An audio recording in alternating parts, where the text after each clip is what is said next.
which is an abomination to him. Haughty eyes. Haughty eyes, greedy eyes. And I'm sure you will remember not too long ago in the prophecy about the greed, the corporate greed. Then the prophecy thought it was just a joke. By then everything was booming, and we have seen the corporate greed. The Lord cried out and said, as you have seen them, they are using and taking advantage of the poor, those that have little. Even the working class, they take whatever they want to take. I say, the Lord said, you must not use your wealth against the poor, or else He will take their wealth from them. They will have a sense of what it means to be poor. A lot of people have lost lots of money. If you remember, there were prophecies back then talking about things people are doing. Those that are thinking that because of their positions and the power they occupy, that the little ones cannot be able to even make a living for them to live on their own. You must squash them like a paddle. You use it to blow and hit the fly, the house fly, so that they can spatter and will not be able to get up, that they may not be able to feed themselves. What does it mean to the larger society?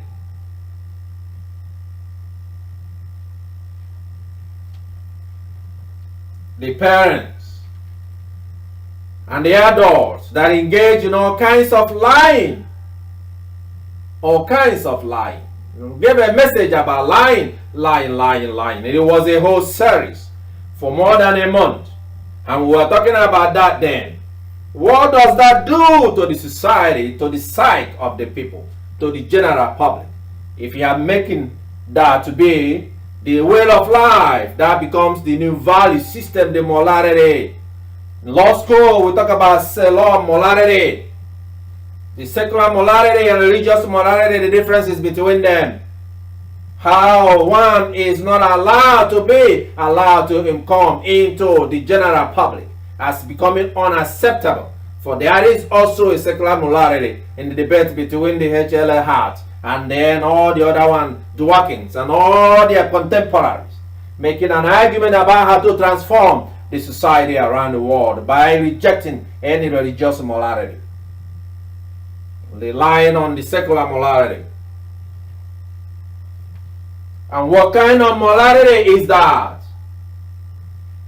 To build an economic and a world system that is completely immoral, by creating a system that is also immoral, in the sense of creating that to be and make it to be a normal normality.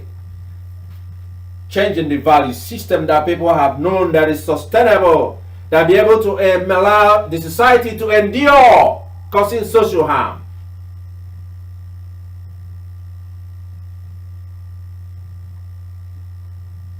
The hand that shed an innocent blood when it means nothing, and whereby shedding an innocent blood has become lawful because it has been codified in law.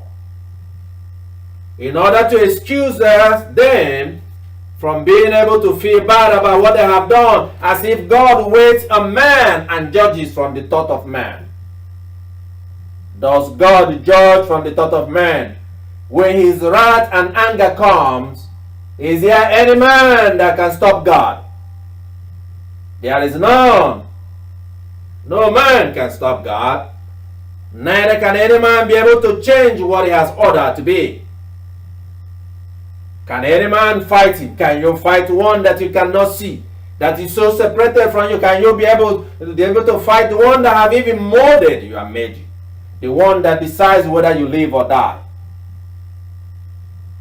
The one that has blessed you. Do not turn your blessings to become an instrumentality of evil and wickedness against your neighbors. That was the prophecy then. To avoid attracting the wrath and the anger of God. And for you as the soldiers, you know that these are things that you value. You want to be prosperous in your life, and you want God to bless you. God has already blessed you, for he made it known to us in the book of 2 Peter, in chapter 1 from verse 3 to 4. For everything that you need about life is been given unto you. But every day you find a lot of people who are crying and begging and suffering in pains, in diseases and sicknesses, in financial problems, in all kinds of troubles. Why is that? Is it that you are praying to a God that do not have ears? Or are you actually praying to a God that cannot see your pain and your suffering, that have a hand and cannot touch you? Are you actually praying, and are you calling upon that true God, the God of the soldiers? If you are calling my God and my Father, I am sure you would have also received as I have received. He would have blessed you as he has blessed me, or even more. For our God is ever loving and kind, and he is ever merciful. Have you asked him to forgive you and he did not forgive you? Have you found yourself to be holy and righteous, and yet his blessing is not upon you? Even in your pain and your suffering, are you not blessed? What then do you lack that your Father did not provide for you? If he had already blessed you and commanded you to ask him of your needs, that he may grant it unto you, in the book of Matthew in chapter 7 from verse 7 to 10. Does that mean that God is a liar? Has he spoken that he never came to be in Numbers 23? For God our Lord himself is God. You want to know how God will bless you. And if you want God to bless you, and if you want his blessing to manifest in your life as he had already blessed you, then you have to decide on what kind of life you're going to live. Do not be a feet that quickly run to evil. You'll always be used, and every time you find that a lot of people always, when they want to do evil, they look for a particular group of people. Why should I, for any reason, allow myself to be used for evil or wickedness? Do I also, have I considered how that particular conduct or behavior or word or thought have affected even every other person like me? If only you can see beyond yourself and look behind you and see a multitude of people that is behind you as a trailblazer, a pioneer, and you are in the beginning. And then you thought about those behind you, all those that are looking up to you as a role model, because they want to exemplify themselves to look like you. You are the Christ that they see, so that when they